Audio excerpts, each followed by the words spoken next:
saudara-saudari yang terkasih, jumpa lagi bersama kami dalam renungan edisi Kamis 3 Juni 2021. Selamat mendengarkan.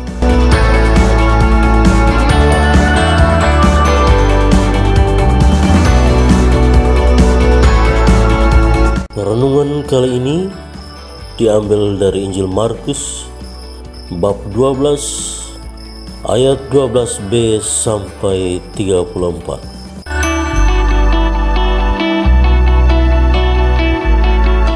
Apa perintah utama itu? Saudara-saudari yang terkasih dalam Kristus, beberapa hari sebelumnya kita mendengar percakapan atau juga perdebatan yang terjadi antara Yesus dengan sejumlah kelompok yang ada dalam lingkaran Yahudi. Ada yang percakapkan tentang membayar pajak, seperti antara kelompok Farisi, Herodian, dan Yesus. Ada yang percakapan tentang kebangkitan oleh pihak yang menamakan diri sebagai orang-orang Saduki. Percakapan itu memiliki intensi kurang baik, sebab mereka selalu berusaha mencari kesalahan Yesus. Kali ini kita akan mendengarkan percakapan Yesus dan seorang ahli Taurat.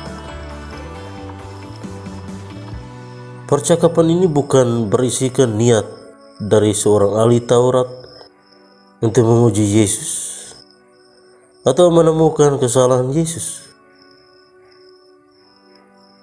melainkan lebih kepada upaya penyejajaran pemahaman di antara keduanya. Saya katakan begitu karena tidak ada keterangan lain selain percakapan tentang itu di antara keduanya, di mana setelah ahli Taurat bertanya tentang perintah mana yang paling utama, Yesus secara spontan menjawab, lalu disambut baik oleh ahli Taurat terhadap jawaban itu, dan diakhiri dengan pujian Yesus atas kebijaksanaan yang didengarnya dari seorang ahli Taurat itu. Jalannya percakapan yang demikian, di mana tidak adanya upaya untuk saling menjatuhkan, tidak adanya intimidasi atau menghakimi di antara keduanya, bagi saya adalah percakapan yang hendak menyejajarkan pemahaman.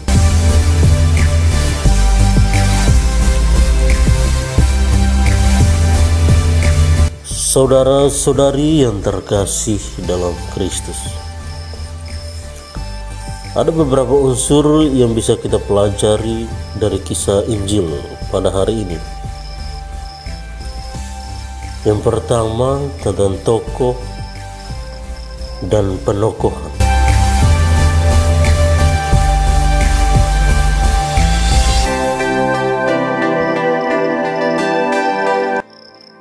Tokoh dalam kisah Injil ini yaitu Yesus dan ahli Taurat.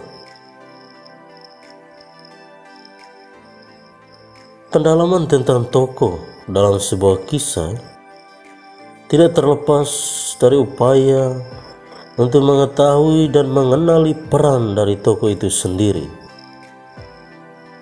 Peran yang diemban berkaitan erat dengan latar belakang keberadaan hidup dari sang tokoh. Dalam Injil ini kita mendengar secara jelas tentang seorang ahli Taurat. Ahli Taurat dalam Yahudi adalah orang yang menguasai isi kitab Taurat, pakar dalam hukum Taurat, sekaligus menjadi pihak yang menerangi kepada khalayak umum tentang hukum Taurat. Mereka juga bertugas menyusun peraturan-peraturan dan ketentuan-ketentuan untuk setiap situasi kehidupan keagamaan Yahudi. Sikap yang ditunjukkan oleh seorang ahli Taurat dalam kisah Injil ini, saya memberikan penekanan pada keterangan Injil ini sebab di sejumlah kisah lain ahli Taurat memiliki karakter yang berbeda. Adalah sikap seorang yang bijaksana. Bijaksana adalah keutamaan yang terlahir dari pemahaman yang lebih komprehensif tentang sejumlah hal. Pemahaman itu bukan saja berkaitan dengan keahliannya dalam bidang yang dipelajarinya, tetapi selain daripada itu, pemahamannya tentang siapa yang dihadapinya, konteks pembicaraannya, konteks sosial, cara pandang tradisi, dan sejumlah hal lainnya. Hal itu diungkapkan secara tersirat dalam kisah Injil ini. Ahli Taurat bertanya kepada Yesus yang selalu mengajarkan kerajaan Allah kepada setiap pengikutnya. Pertanyaan itu tentang perintah utama sebagai umat beragama. Setelah mengajukan pertanyaan, ia bersedia dan hati terbuka mendengarkan jawaban Yesus. Sikapnya untuk mendengarkan apa yang dikatakan Yesus pun tidak dilandasi oleh pemikiran ataupun niat untuk menjebak Yesus. Dari tanggapannya atas jawaban yang diberikan Yesus, ia menunjukkan diri sebagai orang yang menjunjung tinggi usaha Yesus. Ia memang berasal dari kaum ahli Taurat, tetapi ia tidak mewakili ahli Taurat yang hanya berjuang untuk menggunakan keahlian mereka untuk menjebak dan menjerat Yesus. Ia mewakili kelompok ahli Taurat yang mengetahui tanda-tanda karya Allah tanpa ada usaha menjatuhkan pribadi lain yang berada dalam perjuangan yang sama. Tokoh ahli Taurat dalam kisah ini adalah representasi dari setiap individu yang benar-benar menggunakan pengetahuannya untuk tujuan yang baik, bukan menjadi sarana untuk menguasai dan menjatuhkan yang lain.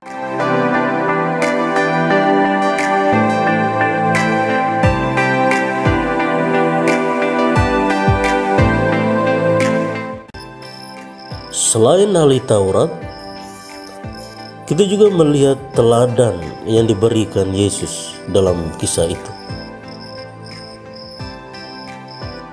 Bagi saya, sesuatu yang bisa kita pelajari secara praktis yang ditunjukkan Yesus dalam kisah Injil ini adalah tindakan memberikan apresiasi. Yesus memberikan apresiasi kepada si ahli Taurat dengan memujinya sebagai orang yang bijaksana.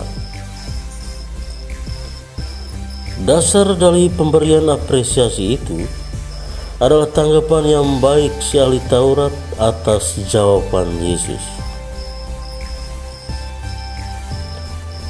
Memberikan apresiasi sama dengan memasukkan benih baik kepada pribadi yang kita berikan apresiasi itu.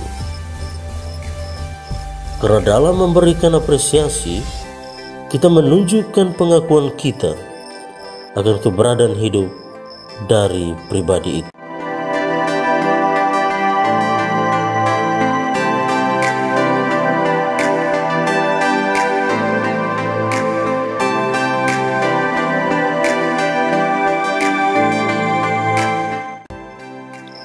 Yang kedua, tentang isi pembicaraan.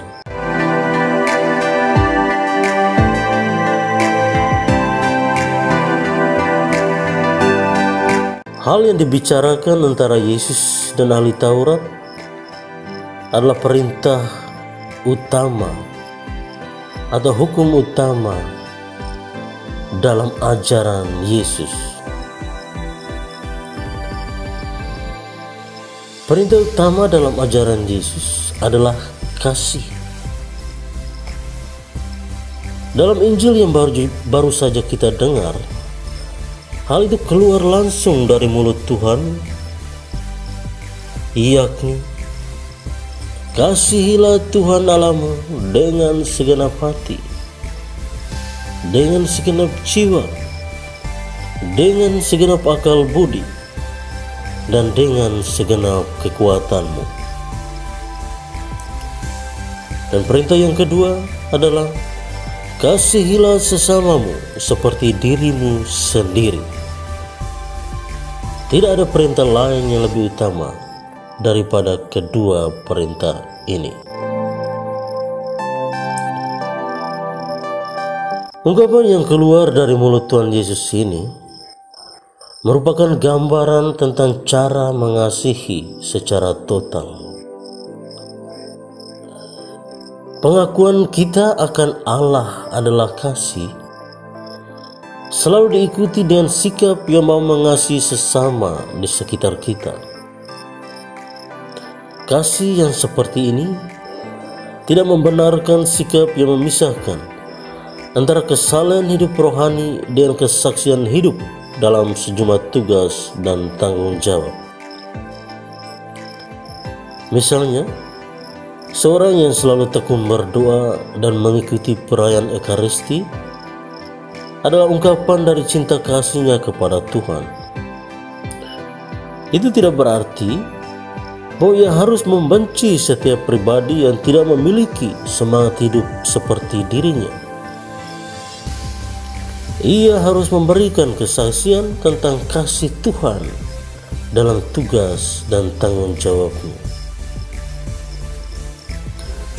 Kasih yang Tuhan Yesus ajarkan melalui Injil ini adalah kasih yang tidak memisahkan antara keintiman kita dalam berelasi dengan Tuhan dan tanggung jawab kita sebagai manusia di dunia. Artinya, kita tidak menjadi pribadi yang membanggakan diri sebagai yang sangat mencintai Allah, bela mati-matian segala simbolnya, sambil memikirkan kesalahan orang lain, sambil memiliki rasa benci, marah, dendam kepada setiap pribadi yang mengganggu atributnya. Jika ungkapan kasih kita seperti itu, berarti kita bukan pengikut Kristus.